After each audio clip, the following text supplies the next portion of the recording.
Tinggal lalu ngasong Indonesia itu sudah tidak cocok, banyak korupsi, harus diganti khilafah. Memangnya di khilafah tidak ada korupsi? Banyak korupsinya. Mau pakai Saudi Arabia tuh, waduh, tuh pangeran-pangeran di Timur Tengah itu, kalau musim panas itu di Maroko di tepi pantai punya rumah-rumah dan landasan pesawat gitu, korupsi uang negara.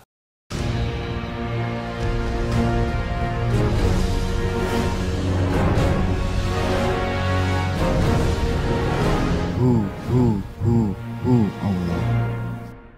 Nah, saudara sekalian, itu apa artinya? Artinya kita punya Indonesia ini sebenarnya milik bersama.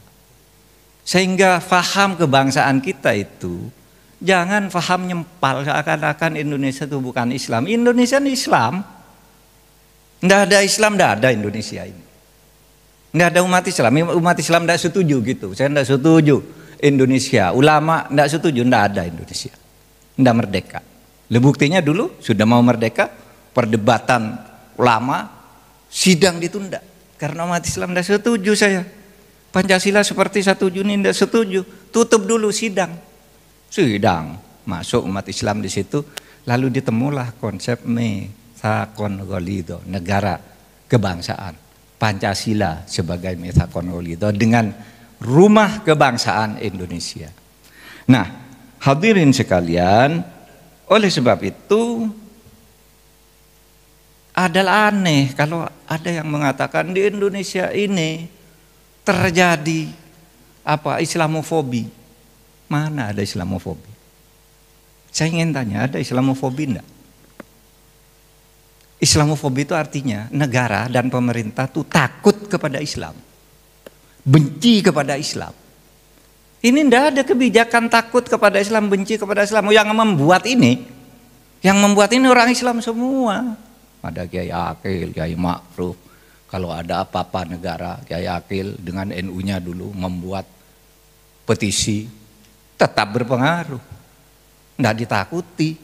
Tetapi memang menentukan, yang dipetisi juga orang Islam. Sehingga saya katakan, cobalah. Sekarang ini Islam di Indonesia kurang apa? Gitu. Nah, terkadang tuh orang memprovokasi kayak tadi ajaran-ajaran Wahabi, Salafi itu seakan-akan kita ini anti Islam. Mana anti Islam? Semua anti Islam. Sekarang nih mau kampanye semuanya berebutan harus cari calon yang didukung oleh orang Islam. Kalau dia tidak Islam benar, carikan yang NU. Nggak bisa melupakan itu nggak bisa, kalah. Karena apa? Karena Islam ini tidak ditakuti. Gitu.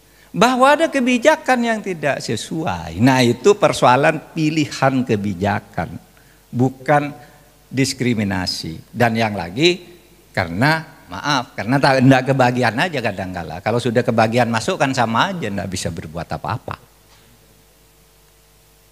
Karena masalahnya terlalu kompleks dan tidak sederhana seperti yang kita katakan. Seperti yang masyarakat katakan. Tinggal lalu ngasong Indonesia itu sudah tidak cocok, banyak korupsi, harus diganti khilafah. Memangnya di khilafah tidak ada korupsi? Banyak korupsinya. Mau pakai Saudi Arabia tuh, waduh, tuh pangeran-pangeran di Timur Tengah itu, kalau musim panas itu di Maroko di tepi pantai punya rumah-rumah dan landasan pesawat gitu, korupsi uang negara. Di sini ditangkapi, dicari, kamu pencucian uang gitu, disembunyikan ke luar negeri.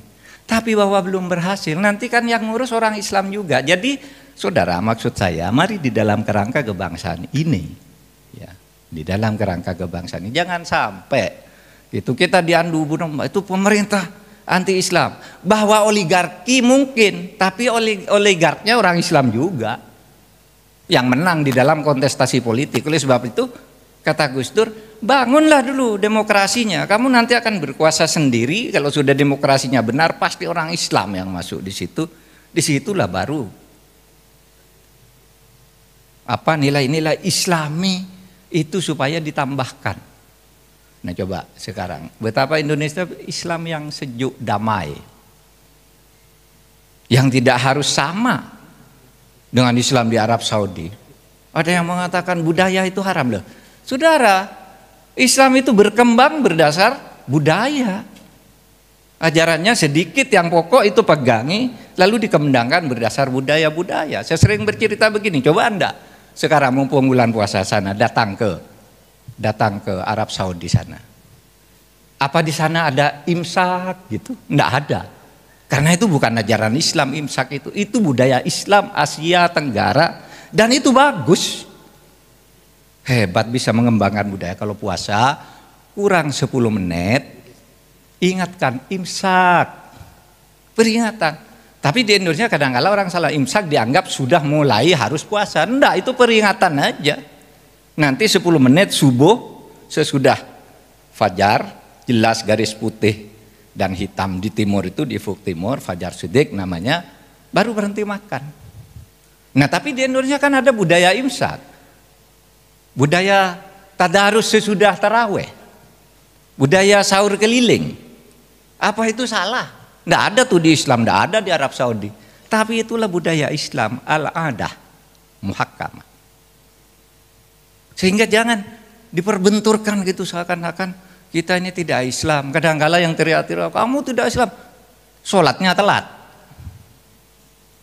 Menuduh-nuduh orang lain tidak sholat, dia sendiri sholatnya telat. Kadang-kala lupa juga.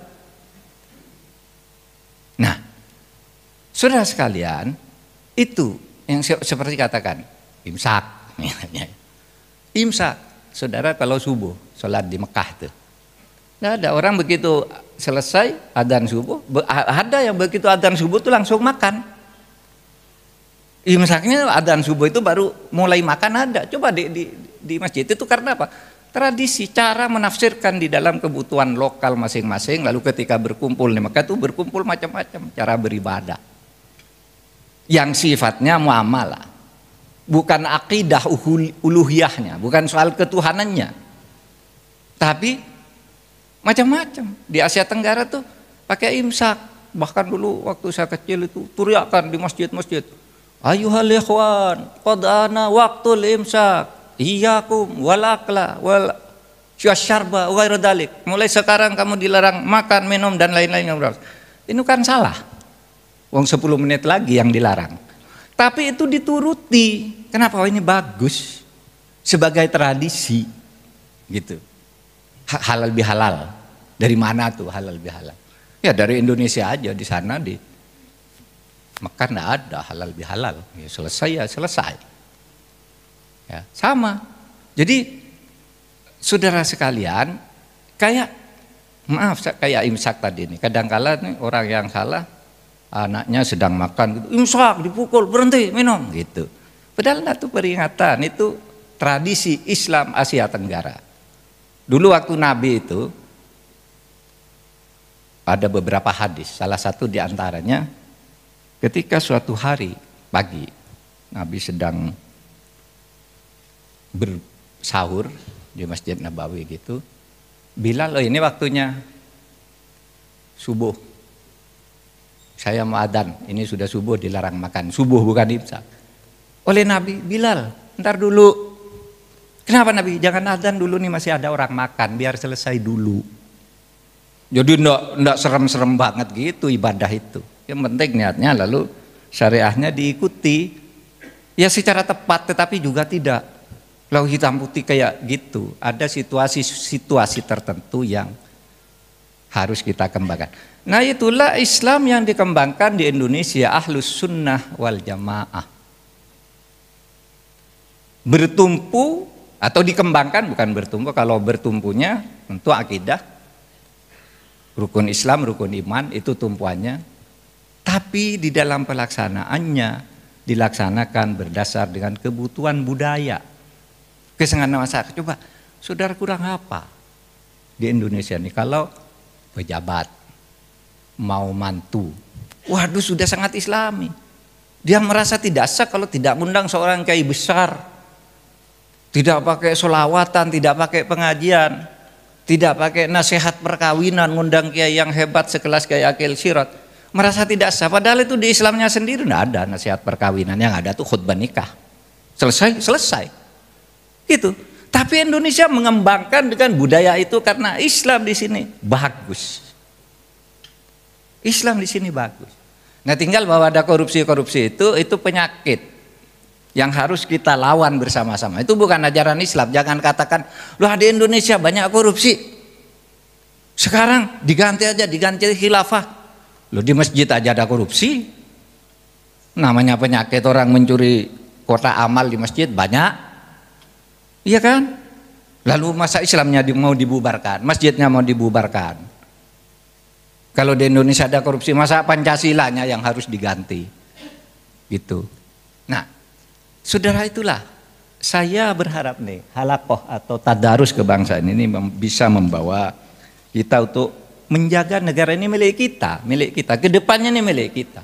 Coba buktinya, coba mobilitas vertikal, mobilitas sosial vertikal umat Islam bergerak pesat. Coba di tahun 45 pejuang-pejuang yang dari umat Islam tidak dapat apa-apa. Kenapa katanya? Tidak sekolah. Tidak sekolah. Mau jadi tentara tidak boleh, pegawai negeri tidak boleh. Itu lulusan pesantren, dianggap bodoh. Coba sekarang lulusan pesantren bisa memimpin MPR, Ketua Mahkamah Agung, Presiden, Menteri banyak. Dulu tahun 45 gitu sampai tahun 70-an mana coba cari. Saudara. Pasti kalaupun Islam ya Islam, tetapi karena menang pemilihan elektoral di misalnya Masyumi atau apa, tapi di kabinet gitu ya Islam yang dari Masyumi dan dari NU gitu. Yang lain lebih banyak ya Islam formal, KTP lah. Nah, sekarang ngaji semua, saudara, ngaji.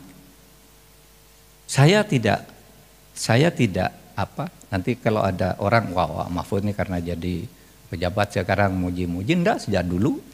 Misalnya kalau saya katakan, kalau saya bepergian sama Pak Jokowi ke luar negeri, waktunya sholat itu sholat dia, meskipun sedang rapat resmi. Berkali-kali saya ikut sholat. Waktu makan dibatasi jam 12 sampai jam 1 misalnya, beliau makannya setengah 1 udah selesai, cari ruangan sendiri sholat. Di istana juga orang sholat, sholawatan dan sebagainya udah banyak. Jadi budaya Islam sudah tumbuh, jangan diganggu dengan radikalisme, takfiri dan sebagainya. Yang menganggap selalu kalau orang Islam yang bukan dia yang berkuasa salah, ini salah. Nah, yang begini-begini nanti kalau berkuasa itu berbahaya tuh. Semua orang nanti dilibat berdasar kebutuhan dia. Nah, oleh sebab itu saudara, mari kita perkuat ikatan kebangsaan ini. Saudara, saya sudah sebenarnya mempersiapkan konsep-konsep, tapi tadi udah purna disampaikan oleh Kiai Akil, karena memang ini ngutipnya dari Kiai Akil semua. Ternyata beliau datang sendiri, salah deh saya ini, tidak bisa nyampaikan.